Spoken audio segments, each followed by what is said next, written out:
Hello, everybody. Thank you for joining us, and welcome to ArtsEquator's Critics Live. I'm Matt Lyon, and I host the theatre podcast at ArtsEquator and teach theatre at the School of the Arts. Critics Live is part of the Asian Arts Media Roundtable, and it's an open conversation which brings together critics from Southeast Asia, the US, and the UK to engage with the works that have been presented as part of the Singapore International Festival of Arts. The production we'll be talking about today is, as I'm sure you know, OIWA, the Ghost of Yotsuya, produced by Singapore's own Finger Players. The way this is going to work is that the four of us critics will discuss the play amongst ourselves for the first 40-ish minutes. And then for the remainder of the 1 hour program, we'll take questions and comments from all of you. And you can post those comments either in Zoom chat or in the Facebook Live comments section, depending on the platform that you're watching us on. And of course, as I think you already know from the Zoom chat that I'm looking at, you don't have to wait to the end to start saying your piece, so feel free to type any time. The critics joining me this evening, or morning for some of them, are Amitha Amranand, who has been a theatre critic since 2006. Her theatre reviews and articles regularly appear in the Bangkok Post. She currently sits on the artistic board of the Bangkok International Performing Arts Meeting, BIPAM, and is the co-founder and co-host of Bangkok Offstage, the first bilingual podcast on the Bangkok performing arts scene. Thanks for joining us, Amitha. Thank you. We also have Alice Saville, a London-based theatre critic, editor, and writer. She's editor of Exeunt magazine, an online publication that specializes in experimental and long-form theatre criticism, where she writes regular columns. She also contributes freelance articles to publications including Time Out, Stage Door, The Stage, and the Financial Times. Hello, Alice.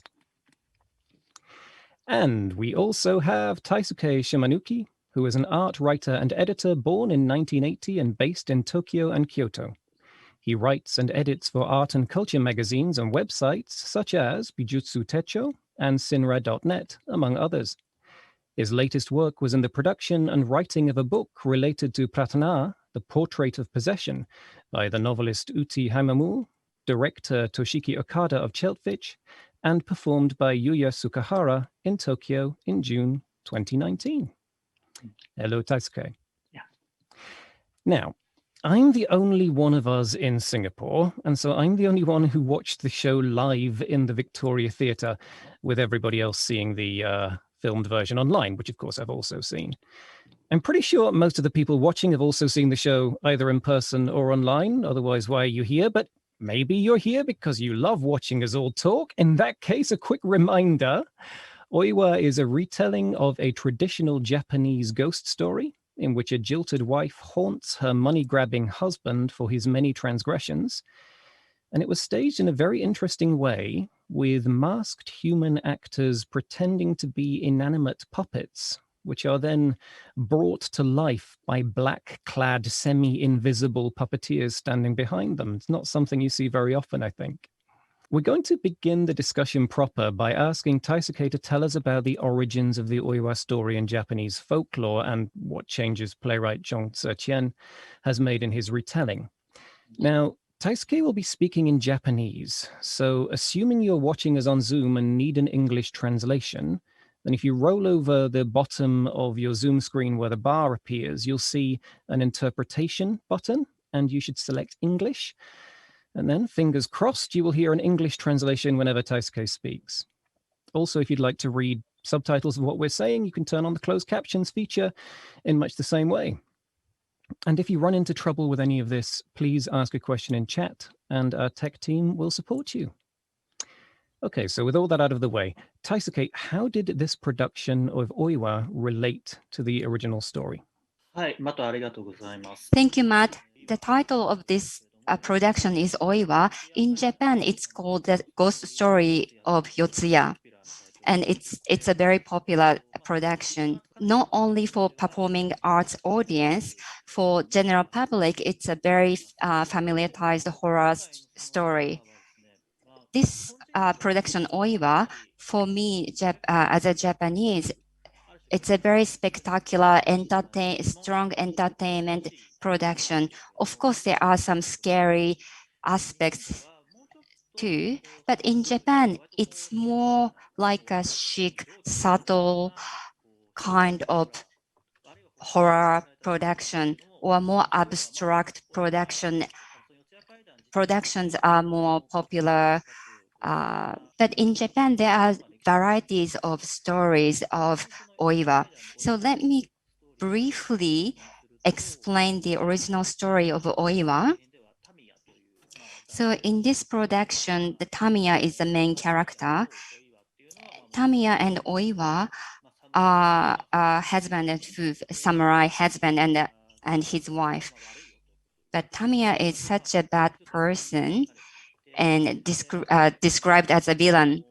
He falls in love with someone else, and the boy, the, born between Tamiya and OIWA, the boy was born. However, after giving birth, OIWA becomes ill, and that distances two of them.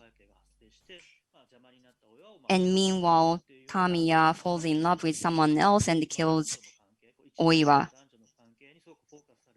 So the focus is on the relationship between Tamiya and OIWA. However, the finger players OIWA, the location is very different. Different characters, villages, they are all haunted. So the haunting is spreading. So it's more modern horror story, I would say. In terms of performance and context, I would like, instead of context, I would like to focus on the storyline. Okay, thank you very much. So we have this story of villainy, which it seems in the Singapore production has become even more horrific, with maybe even more supernatural elements and more haunting going on. It kind of seemed to me that haunting was a way of spreading the particular type of a villainy and making it seem omnipresent, just like you might get in Shakespeare. Amitha, the themes that contributed to that villainy and amplified the supernatural elements, what do you have to say about the thematic content? I feel like the haunting sort of came. Yeah, when I was watching, I didn't feel like that interested in the haunting itself. I felt like that was part of the story, and in a way, I was kind of waiting for the ring part because when she, if anyone's watching The Ring, and of course I was intrigued by the part when sometimes when she speaks and there's another voice that Tamiya hears and all of that, but I'm not sure I figured all those things out exactly, and I felt like if the whole thing was more about how she became a ghost, rather than I think most of the story is more focused on that, and I feel like. But I went back because Taisuke told us last time when we were talking last time that this is so different, and I went back and looked at how the plot unfolds in the original. It was on Wikipedia, so I'm not sure whether that's original because I understand that it's been adapted so many times and there's so many subplots, and in some versions I read that there's not even haunting in it. There's not even a ghost element in it. So given how different it is from the original story, I feel like this is very interesting in terms of how it explores the theme of class and class relations and one's sense of self and how that informs one's relationship to wealth and one class identity, and how that kind of informs the way one see the other. And like we said the other day, it's very Macbethian, and I think the director and the playwright also said that when he discovers this story, he feels like, oh, this is like the Japanese Macbeth as well in an interview. The ruthless, murderous greed of Tamiya. And I feel like the play attempts to tell a story from two perspectives, like a he said, she said from the beginning. It's like, he's like, oh, this ghost who tricked me into the marriage, my wife who tricks me into this terrible marriage. And then she's like, no, never believe the story of men. But I'll come back to that a little bit later and how I have a bit of a problem. I think it's a very difficult story like, because it's so detailed, it's a very difficult story to tell in a short period of time from two perspectives and get really both perspectives fairly and equally. And Tamiya himself, he's such a fascinating character for me. He started off as a real victim. He was beaten by his father, but then he quickly descends into this terrible human being, very cruel and completely consumed by his greed. And as the play progresses, he never shakes that perception of himself as a victim. And because of, I think, of his class background compared to OIWA's family's class. And there's a very revealing scene, I think, after OIWA has told him, after they were married, and OIWA told him that there's more gold than what she had shown him. And I was like, oh, now he's going to go tell his best friend about there's even more to it and how we're going to get this. But instead, he confided in his best friend and said, look at these people. There's so much secret in this family. And he felt just so resentful of why he's not privy to this, that he feels he never truly belongs.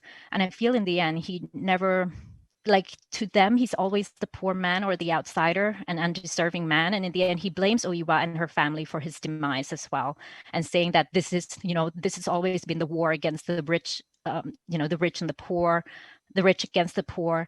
And, and the beginning too, he said he was tricked into this marriage. This marriage became a bondage to him. He kind of blames everything on her. And even though he totally covets that wealth, and he exploited the kind of guilt that the typical of upper middle class or typical rich people, like he made her work, he made her do these charitable things, he made her work, and she felt good about it. She feel like she needs to sacrifice to kind of like, make up or overcompensate for this wealth she feels she didn't deserve or something, because it was built by her.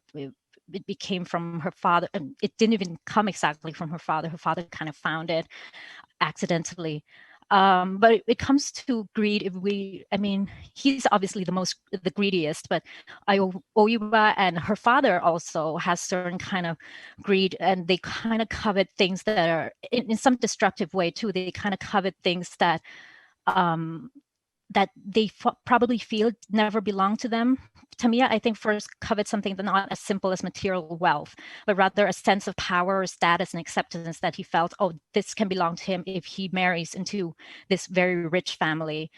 I think her father, for example, covets praise and gratitude from the villagers, and he created this moral competition, this thing called the daily honor roll among the villagers, right? And in which he honors good deeds to the villagers, but they're like silly good deeds, like, oh, so and so climbs up to help a cat, and so oh yeah, impregnated his wife, their 9th children, so go and congratulate him. But in a way, he's rigged it in a way that would favor his type of good deeds in the end, which is the kind that only wealthy can truly give, which is charitable kind of good deed.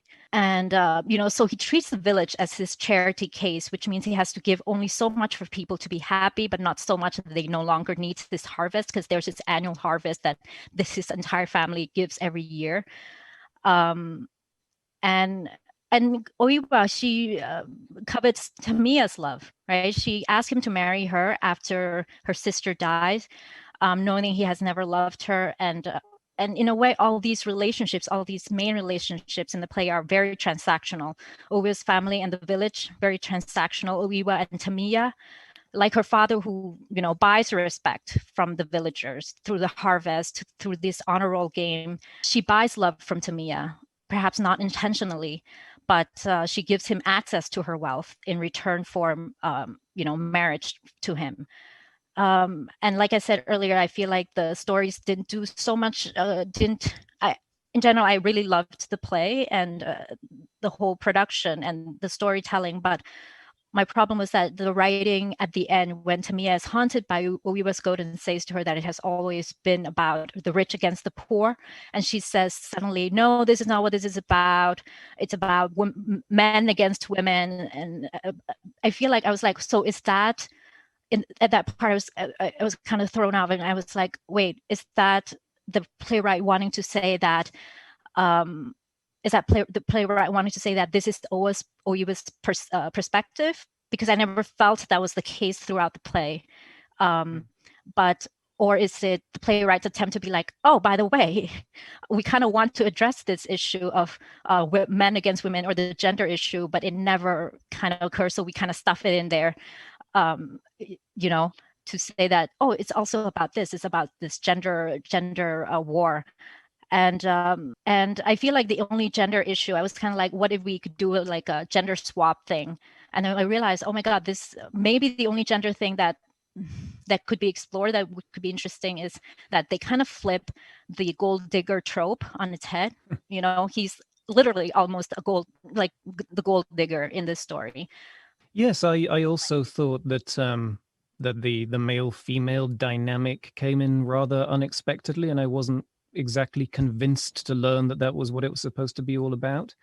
I mean, I guess there's also the idea that it was a time of even greater male privilege, where the man is the one who will inherit, and marrying kind of makes him the new patriarch. But I just read that as part of the period rather than something it was trying to explore. And it did really seem to be exploring class, as you say, and wealth differences more than anything else. What interested me is that both you and Taisuke talked about the villainy of this guy and how he goes on this Macbeth-like journey from, well, you know, Macbeth arguably goes from good to bad, whereas as Tamiya kind of goes from bad to worse to worse to worse to, oh my God. But what was fascinating for me there is that there are only 3 human actors playing humans. 3 characters where that applies, and he's the main one of them who's on stage for the most part. And nearly all of the people he interacts with are the humans acting as puppets, and please ignore, I should never do that. I should never do that. It does not look good. And being puppeteered by the people in black, as we said. And that, for me, made him more sympathetic, because we see him up against, you know, these hard jointed kind of wooden looking creatures which we have to imbue with life, and which have a very vivid form of life to them, but it's also constrained and limited, amplified in one direction. It doesn't have the range of a standard human performance who's able to communicate with their eyes. And so it was, about halfway through, I found myself realizing he is absolutely unredeemably evil. Why do I like him? And it was a little bit of a kind of a Tony Soprano moment. Tony Soprano kills someone and you're like, why am I rooting for this guy? And I think that was partially accomplished through this very unique aesthetic, which we're seeing pictures of now. And I don't know what your screen quality is like at home if you didn't see the show, but hopefully you can see the bump over the woman in white OIWA's head there. And that's somebody manipulating her at the back. I'll just talk a little bit about the puppetry generally before we go to Alice. And I think the finger players have been fascinated with this idea of humans being puppets for a long time. And it's such a strange aesthetic, but way back, I remember seeing a production called I'm Just a Piano Teacher, which was written and directed by Oliver Chong, one of Zetian's peers, obviously, at the Finger Players. And he had humans with very strong kind of Beijing opera style makeup wearing puppet bodies around their necks and manipulating those puppet bodies. And in order to make the actual puppet bodies aesthetically match with the face, the facial performances became, again, very vivid, but very constrained in what they would do, almost as if you're very conscious of where the joints in your face are and how much you can manipulate them. So facial expressions became extremely amplified. I found that very successful. The next time they tried it, though, it was much less so. That was a production called Pinocchio's Complex, where they had a human performer acting as a puppet, but she wasn't puppeteered by anyone. She was just acting of her own volition. And it didn't work at all. And at the time, I theorized it was because when we see a masked performance or we see a puppet performance, we know we know we're looking at something inanimate, but we also recognize the striving of the performer, the puppeteer, or the wearer of the mask. We recognize that they want to imbue it with life. And so as an audience member, we go with that and we see the life in it.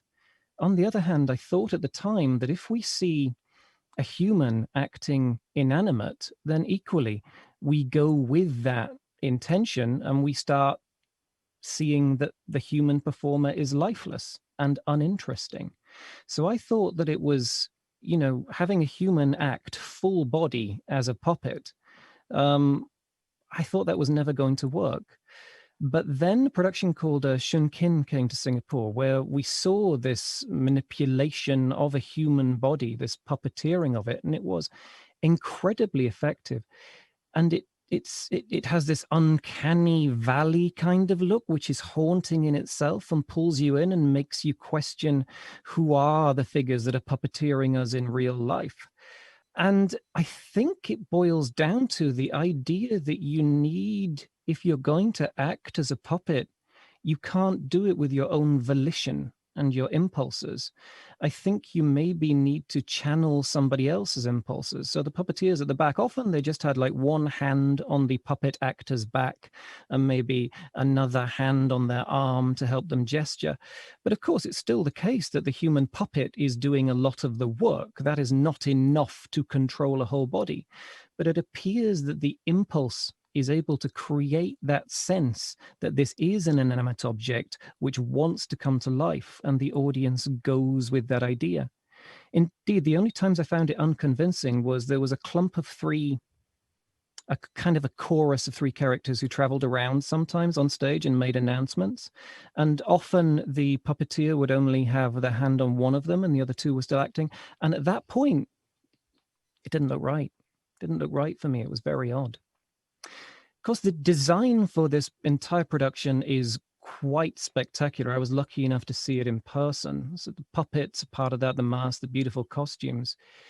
Alice, do you have anything to say about the design and I guess as well how it looked on screen? I guess my expectation sort of before I came to this production was that it would be sort of really visually impressive because it's something with such a rich visual tradition. And I think, yeah, the sense of what came across on the screen, I'm not sure what it was like in the space, was this very sort of natural environment, this huge sort of forest of sort of bamboo reaching right up to the heavens. And I thought that sort of snippet initial scene you got with this sort of cascade of thunder and sound was really exciting in terms of immersing you in this space, and the sense that maybe this is quite a small, vulnerable community surrounded by the elements where life is quite precarious, which is perhaps why the village has got locked into these really unhealthy and strange dynamics, because this is a place where it's tough to survive. And yeah, sort of this sense of like shafts of light coming through the wood, I found it really exciting. And I think that was a moment that it sort of clicked for me when they mentioned this idea that the compound was built on all the bodies of sort of victims and their gold. So the idea that this is really a very cursed and dark place that everyone's inhabiting. I mean, I think that theatre design is always incredibly hard to capture on camera because it's not the medium it's designed for. And I think that actually non-naturalistic and very stylized designs like the kind we see here work so much better because you're not kind of looking for the edges, if you see what I mean. You're accepting this as a created artistic environment. So yeah, I found that really effective. But I think that it is nonetheless kind of hard to capture the full sort of overwhelming sense of being in the theatre. I mean, something this production did, which I thought was really interesting, which I've never encountered before, is the idea of being able to choose 3 different camera views. And I think that did a lot in terms of creating a sense of liveness because, just as in the theatre, your eye can kind of freely travel around the stage. You can choose what you want to focus on. I think you sort of got a bit closer to that. But I think that it's like I'm kind of interested in the potential of what would happen if you took that further, like because sometimes I found myself really wanting to look at a particular performer closely, like really wanting to see their face. So I'm kind of imagining, what if you had loads of camera angles and you had some that were really close up on particular performers so you could follow them through the action. But then also there's maybe an argument that, like, if you're sort of almost being the film director of your own experience, you're choosing your angle, it maybe almost takes you out of the moment and out of the liveliness of the experience, because suddenly you're thinking, wow, I'm going to toggle between this view and this view. And this story is so incredibly fast moving that you have to be following it really closely, otherwise you'll miss a really important moment. And I guess that was something I maybe wasn't expecting. I think that when I've seen sort of this kind of stylized puppet performance in the past, maybe there's been a sense that there's more breathing room in the story. There are more moments which are more about pure atmosphere, and you can take in the kind of emotional resonance of what you've seen. Whereas it felt maybe that, you know, like each death would happen so fast, and suddenly we were on to the next stage. It almost reminded me of flicking through a comic book, you know, when you're sort of reading all the panels really fast and you're kind of sucked in, but none of it emotionally lands. I mean, I really agreed with what you were saying, Amita, earlier about the sense that you kind of expect this to be always story, and you don't actually see much of her perspective here. And I think that's maybe something to do with the lack of space in the story, because you don't really have a sort of time to appreciate the suffering she goes through. And I think also because you don't have that sense of her having facial mobility, and sort of she's almost like a symbol. Like when you first meet her, all you can see is this black straggly hair right over her face. She's hunched over. She's almost like a comical figure. You meet her and her sister, and they're kind of giggling in this almost quite stereotypical young girl way. And then as she sort of gains in confidence, she's convinced she's loved, you do sort of see a bit more of her face, but you don't really get her perspective. And yeah, I am kind of interested in that choice that was made to have Tamiya played sort of more by a human actor, and to have her taking the more puppetry approach. But yeah, I guess that's something I've been thinking a lot about in various forms, is this idea of liveness and how you can translate it on the screen, and what benefits you get from seeing a filmed piece of performance, and what makes that different from a film. And yeah, I'd never seen a film puppetry performance before, and I think in a way seeing it on screen really drew my attention to the artifice and the layers of effort that had gone into creating it. I think that maybe instead of being sort of sometimes fully transported and sort of relating to each of these characters, I maybe sort of was looking at the scenes and thinking about the effort that went into creating each scene. Yeah, which is kind of exciting. But yeah, I found myself I feel like I almost would have been excited to see the actors doing more to acknowledge and play with the artifice of the devices they were using. I found myself thinking of something that there's a director called Emma Rice who does a lot to sort of play with the idea of how you stage films on stage, and how you create really complex technical effects without faking or without pretending. So for example, if a character is going to fly, you see the strings come down, they clip the ropes to themselves in a very conscious, acknowledged way and soar across the stage. So yeah, I think maybe there were moments where I almost wanted to see the artifice be acknowledged and kind of broken down a little bit. Yeah. But also, yeah, I think it did have a real power in the form we watched it in. Yeah, it's interesting you say that, because obviously I saw it live as well.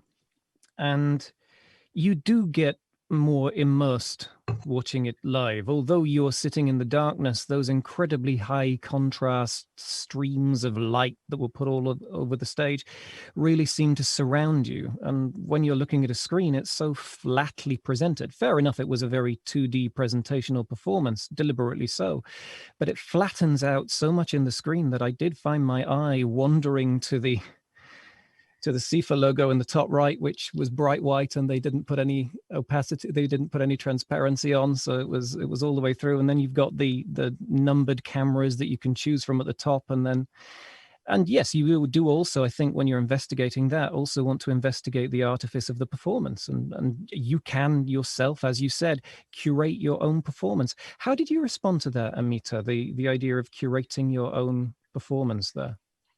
I was really excited. I was like, oh, I haven't seen this done before. You know, I've seen quite a few online performances already in different format, like sometimes live recording, sometimes not, or sometimes really set up. And this one, but I don't know whether Alice or everyone else had the same experience where when I tried to click on the different cameras, they just kind of stop. Right, like, yep, it just goes to black for 2 seconds, and then okay, so second. It's everyone's experience. So yeah. And one thing, maybe I'm spoiled, but in some festivals and some shows, you kind of can go back and forth. Like you can go, I couldn't, and I don't know, I just don't, I know it's less live when you do that, of course. And, but at the same time, as a critic or something, it's really good. It's really, practical, and it's really useful to be able to do that. But of course, it's not going to feel as live. And yeah, it just became distracting. So I kind of stopped, except, once in a while, I would just go to camera 3 or one of the cameras to kind of like change a little bit of perspective. And I don't think it changed the perspective that much. I thought we would be able to see from above or something like that. It's a good sort of experience to think about, like, but for future, but it just hasn't, it's not working that well yet, or it's not that successful yet. Yeah, I must admit, I found the same, and probably more so. I found it really quite problematic. Certainly going black for a second and losing the audio before you get the change was a bit of a big problem. Yeah. And it taking up so much room on the screen was a problem. And as you say, the cameras were not vast. One of them was a lot closer than the others. Yeah. But the other two were actually just basically front and center, with one just a little bit lower down. So there was really little point in changing from camera 1 to camera 2. And yet camera 3 felt like it had been filmed by somebody who didn't know the play that well. It was closer up, but it sometimes just missed the relevant point, and it wasn't done with a zoom lens, so they couldn't reframe. I would have greatly preferred someone to curate that for me, because already I think the screen experience, as Alice suggested, takes you out a little bit. And then having to do your own editing work, I mean, come on, pay someone to do that, is my opinion on that one. If it were a lot smoother, maybe if it didn't take up room on the screen and it just worked instinctively, I can see it being interesting. But even then, I think we lose so much when we go to screen that, for me, the way is to say we can't win the theater game, but maybe we can start scoring some points in the film game and just choose the very best angles. I don't know. Nonetheless, it did.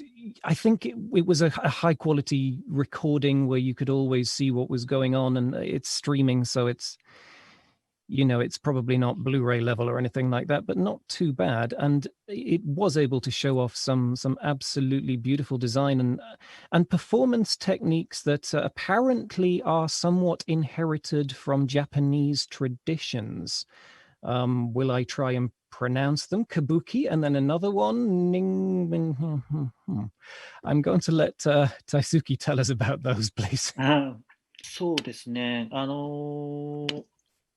さっきのその、スイッチング、画面のスイッチング。The switching of the screen, I think any angle was set in an objective way, so you can watch the screen in a neutral way. There was some kind of frustration, but with that frustration, we can focus on the movements of particular actor. So I think in that sense, using the toggle can be an interesting feature. And let's move on to the puppets. Puppet theater or mask theater, the interesting thing is that there is the character and physicality, the double physicality, I would say. And to feel that, the actors and the audience has to share the same, has to share the space and time. And that can be something difficult in online. However, in regards to OIWA, physicality or the multiple personalities are not so important. That's my impression. In a negative way, but in a positive way, I think we're going back to the topic we were discussing at the beginning of this discussion. I think the original story of the Ghost of Yotsuya has something to do with the multiple personality. The basic story of the Ghost Story of Yotsuya is the murder case caused by grudge between men and women.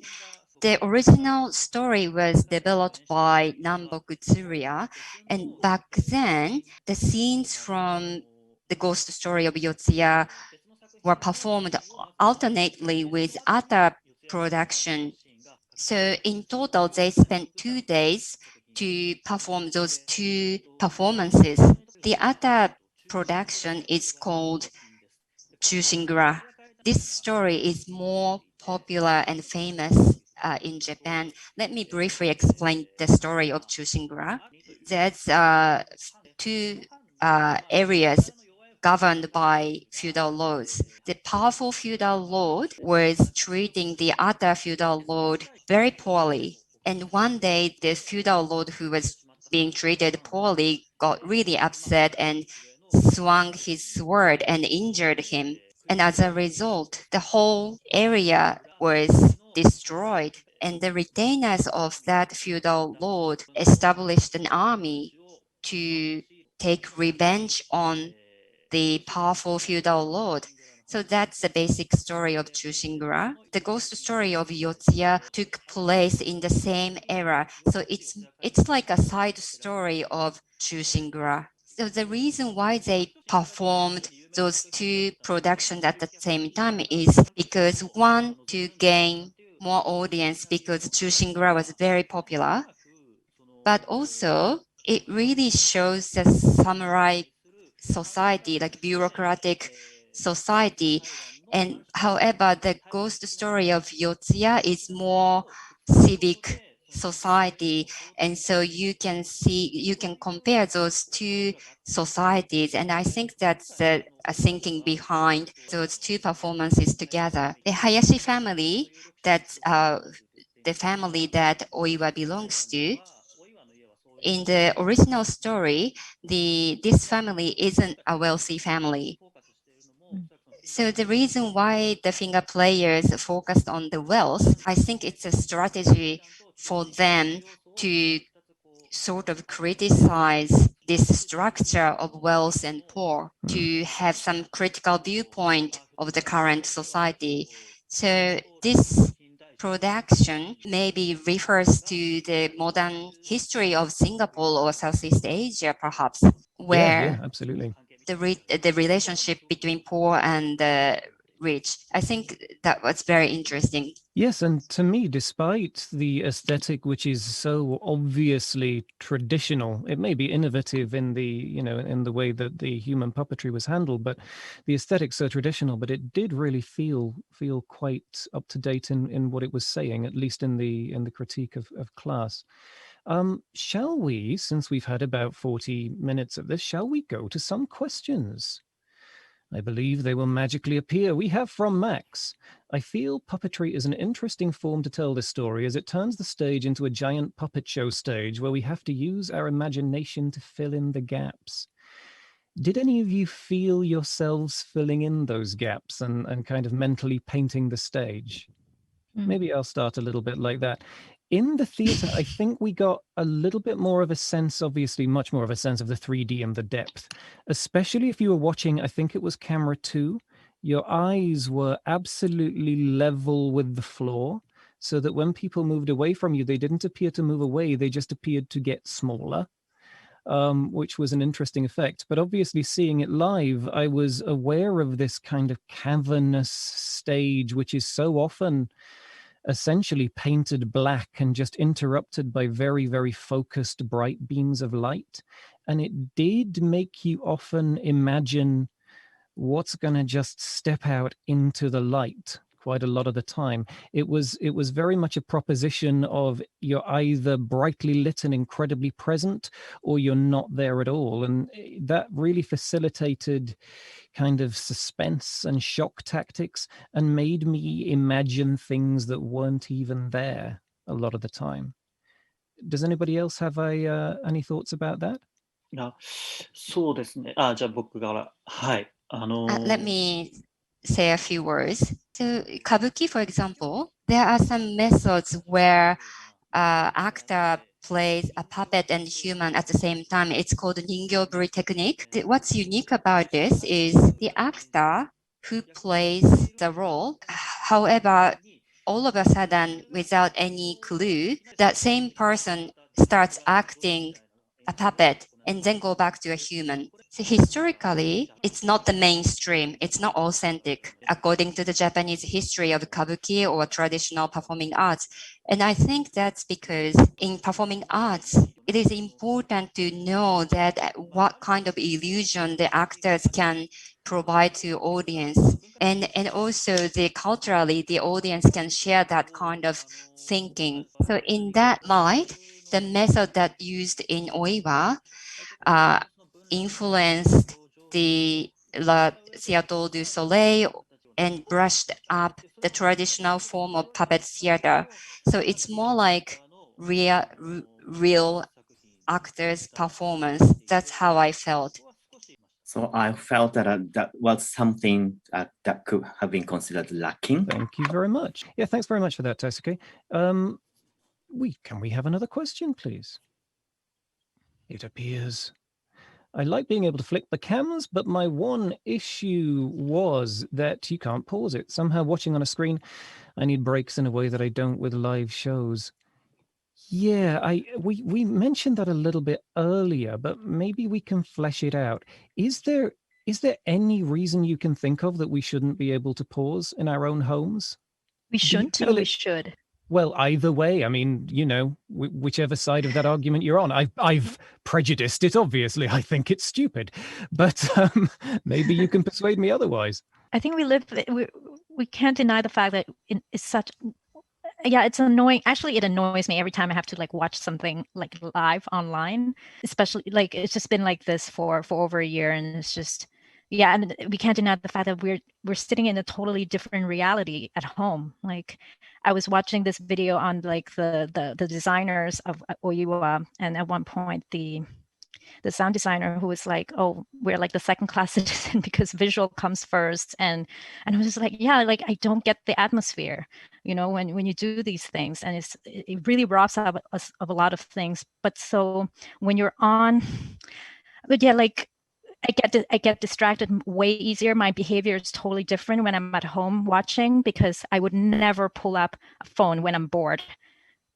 In the middle of when I'm at the theater, I would never, I don't know, if I'm hungry, then I just try to ignore that feeling. Whereas I'm at home, I'm like, what can I eat? Or when I need to go to the bathroom, I'm like, well, I have to hold it in. Your body totally reacts differently to this thing in front of you. It's just so two-dimensional. You have with all this technology now, there's so many things to distract you, and at home too. Maybe you have other things to distract you at home. You're not in the same space with. You're in two totally different realities, two totally different spaces. You're not with the atmosphere of what's going on stage at all.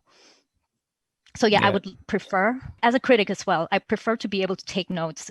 And Alice said, I did notice the rhythm of how fast it went, and how you never, and it would be so much nicer. I don't know whether when they designed, they knew that they would have to be streamed live as well. So maybe they didn't think of like creating, like, you know, slowing things down and creating more of an atmosphere in a filmic sense as well. So I feel like, yeah, I realized that maybe it could have been more atmospheric in a way for us at home. If, I don't know whether when they designed, they had that in mind, or they thought this is going to be only live, we're not going to stream it, because maybe by that time we're going to, you know, all be back in the theater or something. Yeah. Did it contribute to the liveness for you, Alice, that not being able to pause it, and the idea, I suppose, that we're going to create this atmosphere in your own home? Well, I feel like there's a bit of a paradox sometimes where when you're watching live streams, you get the worst aspects of liveness, but not the good ones. So like the most annoying aspect of liveness is that you're like trapped here, you have to do it now, you can't go to the toilet, or, you know, you've got that, but you haven't got the good aspect of liveness, which is the response of the audience, the energy, the sense of occasion and events. I mean, I am interested in how you can create that sense of specialness and occasion at home. Something that I've been doing with my flatmates since the pandemic is we watch theatre live streams together.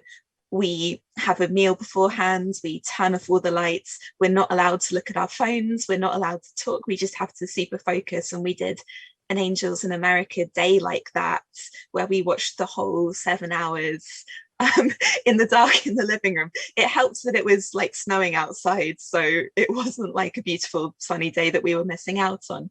But I think that you can invest in that experience. And here I feel like it was a middle ground, because as you said earlier, Matt, the fact you had the logo and the toggles meant that you couldn't do that sort of full, I'm going to try and make a mental leap into this world. But at the same time, it didn't let you pause and sort of, you know, go and be a human in the way that human beings are in their home. So yeah, it was like a weird middle ground for me.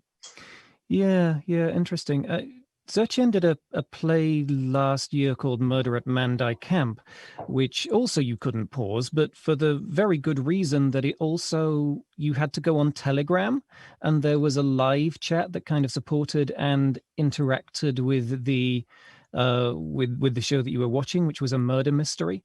And so when there's that level of, you mentioned having a meal with your friends, but yeah, when there's that level of community, I can absolutely see the point to get it through. But just looking at chat, there's all people saying, yeah, what if I want to go to the toilet? All it takes for my mother is to innocently knock on my door and ask how to forward a message on WhatsApp, huh? And I forget entirely what transpired so far in the show. Yeah, you can't control, you'd think you'd be able to control your own homes, right? But they're far less controllable environments than the theater. So when you don't give us the opportunity to pause, yeah. Let's go to another question. It may be one of the last couple, I think. What is the value or implication of staging a play that is so straightforwardly centered on a male Machiavellian protagonist today? I enjoyed it aesthetically, but viewing this piece of work through a feminist lens, I felt very let down. So let's go to either Alice or Amitha on that one. Yeah, I mean, I guess I had this very much a preconception coming to the work that it was going to be all about this kind of vengeful, twisted feminist icon. I was kind of thinking of, you know, classic stories like Medea, where you have the female anti-hero. And yeah, I feel like that, yeah, I do agree that it wasn't perhaps what you were led to expect from the title. And I think that's a shame in a way, because I think that we're kind of at a moment where we are looking for stories from the past with really strong female characters. And I think sometimes there's this perception that, you know, writing interesting female characters is something that's happened more recently, and in the past that we don't have those models. But actually I think there are, you know, myth and legends are full of these really complex, weird, dark women, and this seems like one of those examples. So it's kind of a shame that we didn't perhaps get the richness of that. I think I'm kind of also interested in the humor of the story, because I think I think it was quite jolting. Like in the very first scene, you have the man and his apprentice in the forest, and when they when they both wet themselves because of the ghost, and you have the joke about sort of being a virgin, I was like, oh, okay, this really isn't what I was expecting. I wasn't expecting it to be kind of funny and a bit tongue-in-cheek. And I think I really enjoyed that because it does make that world more accessible in a way. It's sort of it does kind of humanize those people, but at the same time, I kind of wonder what it would be like if OIWA kind of was also able to make jokes, or what if she was a complex character who was able to kind of express her own level of fear and doubt. And yeah, because her trajectory is so interesting that you don't see it from inside, you see it more from sort of outside, and how she transforms in the eyes of those around her. Amitha, your thoughts on that? I wouldn't say I was disappointed, but I was just a little bit surprised that the story was a bit more focused. But I was quite, engaged in the story. It was such an interesting story. But at the same time, yeah, it was just weird that, or maybe maybe in the writing, my biggest problem was when they kind of try to stuff it in at the end. It was like, no, this is about women and men, and it was just like, no, you didn't do that at all. I wouldn't say I was disappointed by the fact that it was less feminist than expected. I just didn't feel like she was that interesting of a character. I was fascinated by the fact that there was no real face seen, like even the mask, they were either masked or just like, even to me, I was almost completely covered. You never see real faces. And I thought that was interesting, that you never really see. One of my theories was that maybe they wanted to explain why she came out of, she became a ghost with hair that's covered her face to begin with. So that's why they always do it. That's why even when she was living, they cover her face that way. Or it's maybe like Alice said earlier, she's more of a symbol of this weak, submissive kind of character. Yeah, but I don't know. But then, like, when you look back at the images of OIWA from like paintings and all that, she was a bit bald, and she you can see her face, right, like, and all of that. So I don't know. I would say I was intrigued. I don't know why they made that choice with OIWA. Yeah, I think I was eventually a little bit disappointed by it, although for a long time I wasn't really thinking in those terms, because as we discussed earlier, I wasn't really even thinking it was about gender relations. But when that started being mentioned, and especially when she had the scene where she basically wasted away for 15 minutes because she was no longer beautiful after being burned, I did start thinking that this is a rather retrograde thing to do, especially in a story where her name is on the billboard. And it just made me start noticing that we saw that picture. Maybe we can get it up again, the picture of OIWA, where she looks like she's she's a blank white canvas with ink running down it, essentially. And she doesn't really have her own character. She seems to be about, with the main character being Tamiya there, and having so much of the taking so many of the actions in the play, it really does seem to be him projected on her in a way that seems old-fashioned. Possibly the play thought it was questioning that, but I'm not sure if I saw enough agency from her, or even enough necessarily critique of her lack of agency, to be able to think of it as anything other than a somewhat old-fashioned story. I think she does have a lot of agency. That's why I was kind of annoyed that at the end she said, no, this is about men and women. And it was just like, you kind of consent to a lot of things that were terrible for you. So, I don't see why, like, she suddenly saw herself as a victim when she totally made all those choices herself. So I don't think it was about agency or submission. Okay, interesting. I read it, perhaps incorrectly, as her feeling she had to play that submissive role, possibly because of her the choice, gender. Yeah, but maybe I think I read it that her choice was influenced by her circumstances, as people's are. I don't know. But then don't forget, her sister was totally different. Well, and they killed her off. So. Yeah.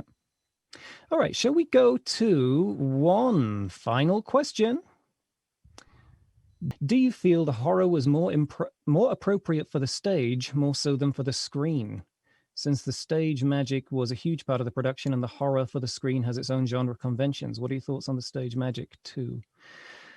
Well, having seen it live, I should probably lead on that one. And I was never at any point scared, but I don't really get scared by such things. I do get entertained by them.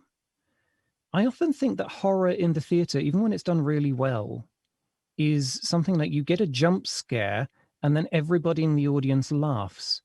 And they're not necessarily laughing because they found it funny, but rather because of a release of tension. But then that laughter kind of gets read sometimes by the audience as it's funny. And I just find it self-undercutting of the horror experience.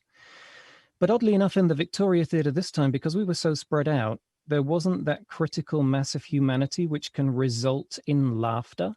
So it was a far more stiller and more silent and more contemplative experience. And maybe that let the horror in a little bit more for some people, I'm not sure. But it was more about entertainment than horror for me. What about the rest of you? Did you find it scary and did that matter? 演劇の作品で怖さみたいなものを The feel to describe the fear on the stage can be quite difficult. I think it should be immersive experience in that case. And from the context of the question, OIWA, just like The Ring, OIWA has a very strong feature of Japanese horror. About 10 to 20 years ago, Japanese horror started booming. And in that, the female ghost or female vicious spirits are somewhat the strong feature of Japanese horror. And it can be somewhat typical. That's what I saw when I first started watching Japanese horror. And OIWA is very typical of that. So rather than feminism or gender, it's more about society or class. Or, you know, the OIWA was combing her hair and she started talking about the citizen class, where she said, we can't maintain our reputation without having the respect from the general public. It's almost like influencers on Instagram. So I thought it's criticized, it's depicting the populism or social influences or through female identity. I think it is not well done in terms of showing the female identity. Oh, thank you. Amitha, let's finish up with the point that you were going to make. Oh, I just said it was important for me to. I was kind of wondering because I know I wasn't going to be in the theater, so I was like, how am I going to be scared? There's going to be such a distance. But then again, I also told myself there's no way in hell I'm going to watch this in the dark, because I do get scared very easily. Unlike you, I do get scared even when it's comedic and it's not supposed to be that scary. I get scared. You know, I turn the lights on at night for a while. Like I remember watching Women in Black in theater, and that was terrifying. Like I was scared for days. And for me, that was like, I think the only experience so far where I was really scared in theater, but in a play, not in movies. In movies, I get super scared. But this one, I was a little bit scared because of her physicality when she was coming out of the well. And I think this ghost I think she's less scary because of her hair, but I think of her physicality. I watched the Ring before, and I feel. Yeah, The Ring, I didn't feel was that scary, except for this. Yeah, sometimes it's silence that makes things scary as well. And I thought it did really well in the movie. But in this part, it's just my imagination too. So at the end, I was a little bit scared during that part when she was coming out of the well. Yeah, that was really well handled. But I think I would be super scared in a mostly empty theater watching that, I think. Yeah, I think or I'll be nervous about is it going to be scary or am I going to get anxious? Sorry. Okay, well, we are over time a little bit, so I think we'll leave it there. Thank you everyone very much for joining us. OIWA, The Ghost of Yotsuya, is still available on SIFA On Demand from now till the 20th of June 2021. You can check out the SIFA website for details on the show and the other shows available online. ArtsEquator would like to thank the Arts House and Singapore International Festival of Arts for inviting us to be part of the program through the Asian Arts Media Roundtable. And for more information on the Asian Arts Media Roundtable, you can visit the Roundtable website for more details. Thank you all very, very much, and goodbye.